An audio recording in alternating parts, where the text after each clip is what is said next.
अवतल दर्पण के लिए सूत्र यानी मिरर फार्मूला हम लोगों को ड्राइव करना है।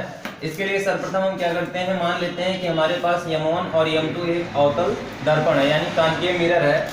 और इसके सामने देखो इसकी टेंडेंसी क्या होती है कि जब भी मिरर के सामने कोई वस्तु आप रखते हो तो उसका एक प्रतिबिंब बनता है। तो वैसे ही हमने एक अवतल दर्पण ले लिया है M1 और M2, जिसके सामने हमने वस्तु रखा है O डैश। ये अपने पास वस्तु है और वस्तु अगर रखेंगे तो देखिए दो प्रकाश की किरणें चलाएंगे प्रतिबिंब बनाने के लिए।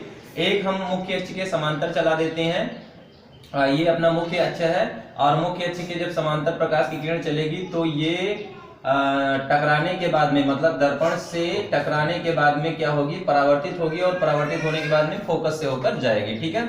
दूसरी प्रकाश की किरण हम वक्रता केंद्र से चला देते हैं। जो वक्रता केंद्र से होकर जाएगी वो परावर्तन के बाद वापस उसी मार्ग पर लौट जाती है। तो इस तरह से दोनों परावर्तित किरणें एक दूसरे को जहां पर कट करती हैं वहीं पर प्रतिबिंब आपका बनता है। ऐसा हम लोगों ने पहले भी देखा है। ठीक, तो यहाँ पर क्या हो जाएगा कि प्रतिबिंब बन जाएगा, और मान लेते हैं कि प्रतिबिंब की लेंथ जो है आई डैश है।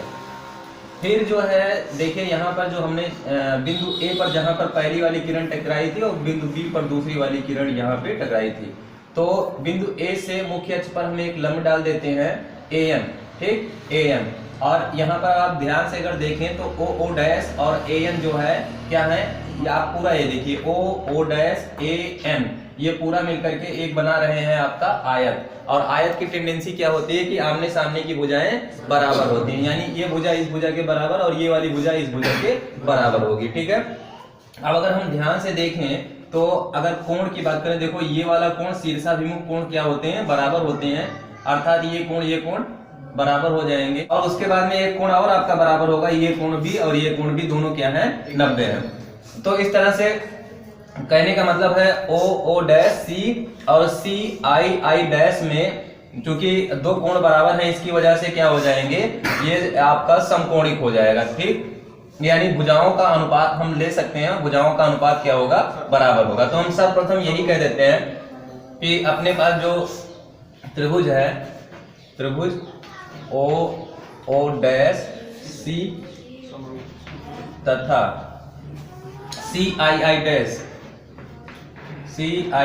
डैश में अपने पास ये हो जाएगा O डैश बटा ये ले लेते हैं OC इक्वल टू हो जाएगा I डैश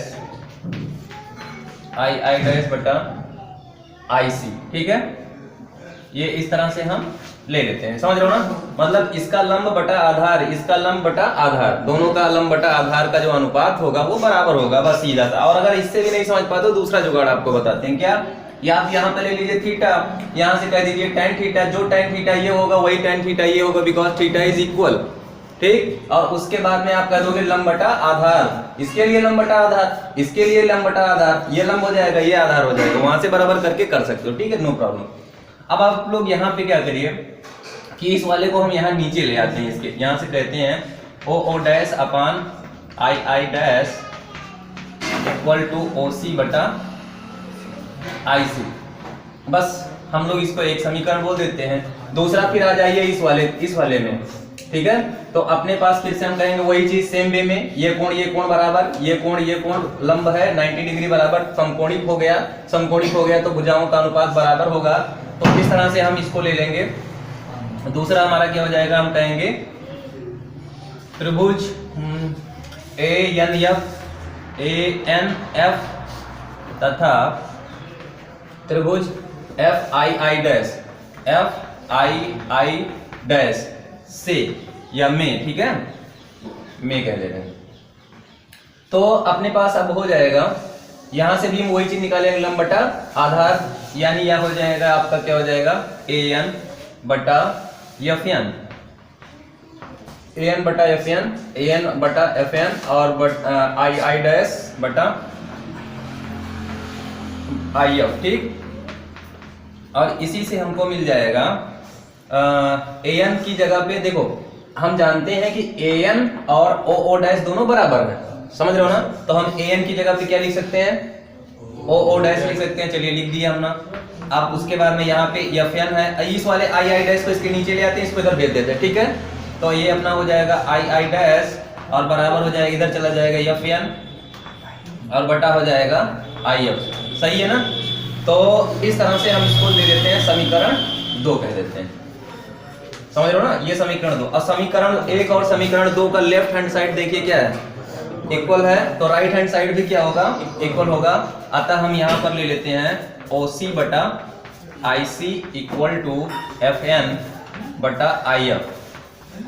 इस तरह से हम इसको कह सकते हैं। बात समझ रहे हो भैया? अब हम लोगों के पास OC, क्या हमें OC डिस्टेंस पता है? क्या हमें OC डिस्टेंस पता है? OC, तो OC बिल्कुल नहीं मुझे पता है, मुझे तो OP पता है, CP पता है, और इतने से काम चल जाएगा। अगर हम OP में से, मतलब इस पूरी डिस्टेंस में से हम इतनी डिस्टेंस को घटा देंगे तो इतनी डिस्टेंस तो मुझे मिलेगा। तो इस तरह से हम इसको फाइंड आउट कर सकते हैं, नो प्रॉब्लम। फिर देखते हैं IC कहाँ है, ये रही। क्या IC हमको पता होता है? पहले से तो नहीं पता होता, लेकिन जुगाड़ लगा के इसको निकाल सकते हैं। कैसे? अगर हम IP हमको पता है, because you know that IP is image distance from pole, है ना? तो यहां से IP आपको पता होता है, B होता है, और CP भी आपको पता होता है ना, ये R होता है, वक्रता त्रिज्या होती है। तो यानी हम इसमें से अगर इसको घटा देंगे तो हमको ये मिल जाएगा, यानी इसके लिए भी कोई प्रॉब्लम नहीं। FN को देखते हैं, FN कहां दिया, ये वाला। तो इसके लिए हम एक चीज बोलेंगे, क्या बोलेंगे कि अगर ये बस ये जो बिंदु A है, ये क्या हो कि ध्रुव के पास हो। देखो अब इसको थोड़ा सा हम इधर अगर देख लें, ऐसे अगर देखें, ये इस तरह से, इस तरह से, समझ रहे हो ना, कि जैसे जैसे हम ये बिंदु, ये पॉइंट अपना A है, और A को मैं जैसे जैसे छोटा करता जाऊंगा, यानी P के करीब लेकर आता जाऊंगा, P के करीब लेकर आता जाऊंगा, क्या होगा, ये लगभग जो है FN जो है आपका N पॉइंट जो ना वो शिफ्ट करता जाएगा P की तरफ। बात समझ रहे हो ना? जैसे मैं अभी ये यहां पर ले लूं ये बिंदु, तो ये खींचूंगा तो ये यहां पर आ जाएगा, फिर मैं यहां अगर ले लूं तो ये खींचूंगा तो यहां पर आ जाएगा। मतलब कुल मिला के अगर मैं कह दूं कि A जो है बिंदु P के करीब है, तो N बिंदु भी क्या होगा, P के करीब होगा, या लगभग उसी पर कोइंसिडेंट कर जाएगा, है ना? उस स्थिति में हम क्या कह सकते हैं, FN is equal to FP। ठीक, तो अपना यहां से सेट करना पड़ेगा इसको थोड़ा सा, यानी OC की जगह पे हम क्या लिख सकते हैं, पहले लिख लेते हैं। OC की जगह पे OP माइनस CP, और बटा IC की जगह पे CP माइनस IP। ठीक है, और बराबर अपना यहां से क्या हो जाएगा, FN की जगह पे हम FP लिख सकते हैं ना, FP हो जाएगा। अभी मैंने बताया कैसे लिख सकते हैं। और IF हमको पता है, IF नहीं पता है, लेकिन FP में से अगर IP में से मैं FP घटा दूं, IP माइनस FP, तो मुझे मिल जाएगा IF। ठीक, तो इस तरह से अपना सारा का सारा सेट हो गया। बस अब कुछ रहा ही नहीं इस डेरिवेशन में, फटाफट उठा के वैल्यू रख दीजिए। बिकॉज आप जानते हो कि OP जो है, OP क्या होता है, माइनस U होता है। मैंने आपको लास्ट टाइम में बताया था ना कि सभी U, B, F, R सब कुछ काम के मिरर के लिए क्या होता है, आपका नेगेटिव होता है। तो फटाफट नेगेटिव ले लीजिए। OP कितना हो जाएगा, माइनस U हो जाएगा, यहाँ पे चलो रख लेते हैं। और CP जो हो जाएगा, CP मतलब यहाँ से यहाँ तक वक्रता केंद्र, तो माइनस R हो जाएगा। और माइनस R होने का मतलब इसको हम दोगुना करके लिख सकते हैं, इस तरह से भी लिख सकते हैं, माइनस 2F, क्योंकि वक्रता त्रिज्या जो होती है वो फोकस दूरी का दोगुनी होती है। तो इस तरह से ये CP हो जाएगा। CP हो गया। IP क्या है, IP ये है, IP बराबर आपको होता है वस्तु की इमेज जहां पर बनता है वहां से ध्रुव की दूरी, तो माइनस B हो जाएगा। और IP तो वही हो जाएगा, FP आपका फोकस दूरी होता है, तो FP हो जाएगा माइनस F। अब यही सारा वैल्यू हम उठा के यहाँ रखेंगे, तो OP देखिए कितना है, माइनस U है, यहाँ से ले लेते हैं, माइनस U हो गया। और CP कितना है, माइनस 2F, तो माइनस माइनस प्लस 2F हो जाएगा। और बटा में CP माइनस 2F, और फिर IP माइनस B है, तो ये प्लस B हो जाएगा, बराबर FP कितना है, माइनस F है, और बटा IP कितना है भाई, IP है माइनस B, और FP है माइनस F, लेकिन हो जाएगा प्लस F, है ना, क्योंकि माइनस ऑलरेडी पहले से है। इसका गुणा इसके साथ करिए तो ये अपने को इंप्लाई करेगा क्या, माइनस माइनस प्लस UB, और इसका इसके साथ तो माइनस 2FB, और इसका जब इसके साथ करेंगे तो माइनस FU, और फिर इसका इसके साथ करेंगे तो प्लस 2F स्क्वायर, और बराबर में क्या हो जाएगा, इसका इसके साथ तो प्लस 2F स्क्वायर, और इसका इसके साथ तो माइनस एफ बी। यहाँ से देखिए ये चीज जो है और इस चीज से कैंसिल हो जाएगी ना भैया। अब अपने पास बचा क्या, वो सही सही लिख लेते हैं हम लोग। देखो ये वाला माइनस 2FB है ना, अगर मैं इसको इधर भेज दूं तो एक FB यहाँ ऑलरेडी से पहले से है ना, तो उसमें से एक घट जाएगा और इधर ये पॉजिटिव में हो जाएगा। और इधर देखिए FU भी माइनस में उधर जाएगा प्लस में हो जाएगा, यानी अपने पास कुल मिला के क्या बचेगा, FB plus FU equal to UB। अब हम क्या कहते हैं, दोनों पक्षों में FUB से भाग कर देते हैं। किससे भाग कर देते हैं, यहाँ पे हम लिख देते हैं दोनों पक्षों में FUB से भाग करने